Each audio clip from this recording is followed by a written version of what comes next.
So now I'm going to ask you a couple of questions about your partner, Stephen. So Stephen, what is his role in the business? Stephen's role, he is amazing at vision, ideas, vision. He lives it, he breathes it. He wakes up talking about it. So Stephen's role is very much the vision, that direction, and very much the front of the business. He's so good as the front of the business, especially in the training business, how he can connect with people, how he can help people establish their vision and what they want from their life and their purpose and their goals as well. So you and Stephen brought Stephen's best friend in as a manager, the general manager, a couple of years back, and he used to say that, or he still says that Stephen is one of the most misrepresented or misunderstood people. Why is that? And do you agree with it? Yeah, I do. I really agree with that. He's the most laid back, chilled out, daft person you could ever meet if you really, really, truly get the opportunity, to be let in and to know him.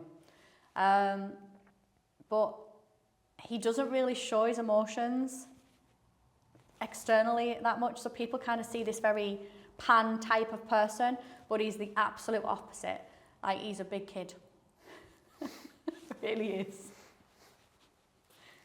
For me, observing Stephen, there's two sides to him really, where when you're in an event, he's on stage, he's outspoken, confident, calling people out, quite loud. But then, personally, he's very quiet and introverted, almost shy. One of our old sales managers used to say that he was a man of a few words. So you know him, and knowing Stephen better than everybody. Who is he? Stephen at home is that person. He likes to just be in his own little bubble with his immediate family, nice and quiet, nice and chilled, no big events, nothing really flash, and he's just happy, just chilling out in the house. And he is, I think, naturally an introvert. He really is, like in social situations, when he doesn't have to be the showman on stage. If we go to a social gathering, if we can get him there, is a start. And if he is there, he's the person who will blend in. He doesn't take the centre stage, none of that. He's quite happy just being in his own little bubble with that. Obviously, when he's on stage, he's a totally different character, totally again. But they say, don't they, that often most people who do have their career or their lifestyle on stage, they're a very different person off it. So Eric, one of the other directors, he used to work with Mike Ashley, and he says Stephen is the only other person he's seen with the entrepreneurial spirit like Mike Ashley had. So what's it like living with Stephen? Hard work. He never stops. He doesn't ever stop. But when I say that, it's like anything he does he's not really it's not like he sits at a computer working really hard and he's, I can't speak to anybody, I'm really, really busy, work. It's none of that. He's just proper chilled, and we'll be like doing something and he'll just go, oh, do you know this thing? And he'll start talking about a business thing, and I'll be thinking, where the hell's that come from? Like, when did he have that idea? Why don't I know about that? Why has it already started? And he'll be like, oh, you don't worry about it. It's all fine. And I've got, I need to worry about it because it's me that's going to have to sort it out soon. Like, when did this happen? So he has that spirit in him, but his spirit's really like quite fluid. It's quite chilled. It's quite creative. It's not like, I never see him stressing over things or having to think about things. He's always in flow.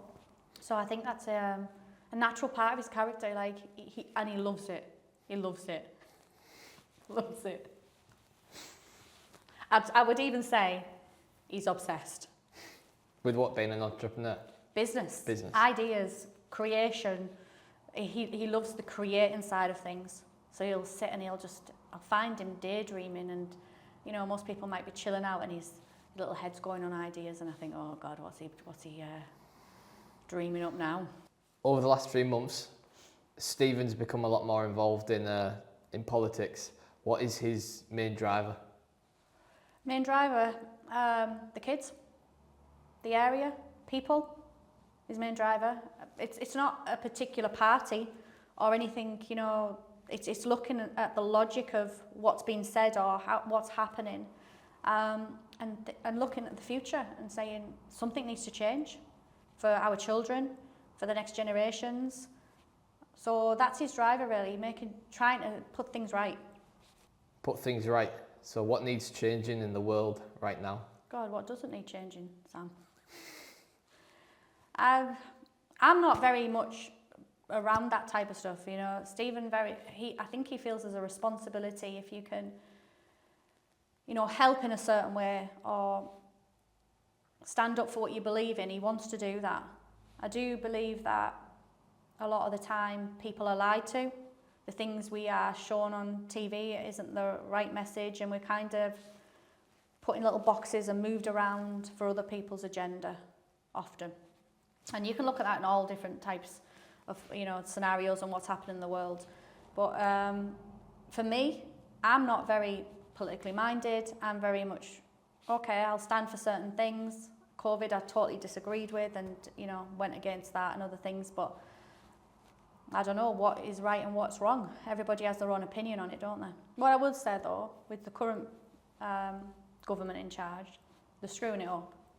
And that kind of gets me. Like, I look at the situation of how they come from a take mentality, take from businesses that are trying, and you know, there's businesses out there that work their asses off, every business does, and they thought, right, we need to take more and more and more and more from you. And then you look at the country and think, right, you're killing the golden goose, you're killing the thing that lays the eggs, you're killing the thing that creates jobs and opportunities for people to, you know, create their own life as well, because there's a lot of the businesses now are having to lay people off.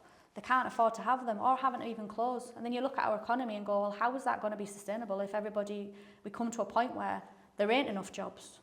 And you know, we've got the millionaires, the billionaires leaving the country who offer the opportunities for jobs and other things and put into the system. What is eventually going to happen?